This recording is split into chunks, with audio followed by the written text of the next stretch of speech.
মা, আজ ইলিশ মাছ দিয়ে নতুন একটা রেসিপি বানাও। নতুন রেসিপি কি বানাই বলতো? তাহলে চল, বাড়ির সকলের পছন্দের ইলিশ বেগুনের ঝালটাই আজ বানাই। মা, তবে কি প্রথমে মাছগুলোকে ম্যারিনেট করে নিতে হবে? হ্যাঁ রে, প্রথমে মাছগুলোকে ভালো করে ধুয়ে নুন হলুদ মাখিয়ে নিতে হবে। মা, সর্ষের তেলে কি মাছগুলোকে ভেজে নিতে হবে? হ্যাঁ, কড়াইতে বেশ কিছুটা সর্ষের তেল গরম করে মাছগুলোকে হালকা মা, ভেজে হালকা তুলে করে নেব। কেন ভাজছো? কড়া করে ভাজলেই তো হয়। ইলিশ মাছের ঝোলে মাছ কড়া করে ভাজলে মাছের স্বাদ থাকে না, তাই মাছ হালকা করে মাছ ভাজতে হবে। ভাজা তেলেই কি বেগুনগুলোকে ভেজে নিতে হবে? হ্যাঁ, মাছ ভাজার তেলের মধ্যেই বেগুনগুলোকে নুন হলুদ মাখিয়ে লাল করে ভেজে তুলে নিতে হবে। মা, বেগুনগুলো তুলে নিয়ে কি কড়াইতে আবার তেল দিতে হবে? না, আর তেল দিতে লাগবে না, ওই তেলের মধ্যেই কালো জিরে আর কাঁচা লঙ্কাটা একটু ভেজে নেব। 1 চামচ কি মশলা দিলে মা?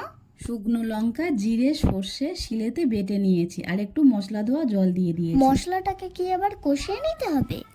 হ্যাঁ, এবার মশলার মধ্যে নুন হলুদ দিয়ে মশলাটাকে ভালো করে কষিয়ে নেব যতক্ষণ না তেল মা, ছেড়ে ছেড়ে জল আসছে। দিয়ে ঝোল এবার ফুটতে দিতে হবে।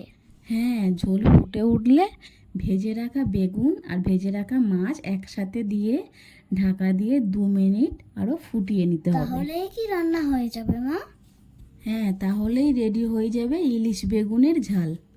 এই রেসিপিটা তো খুব সহজ। এই রেসিপিটা বানাতে যেমনই সহজ, খেতেও কিন্তু খুবই ভালো হয়। এই রেসিপিটা তো আমি শিখে গেলাম, পরের বার আমি বানাবো।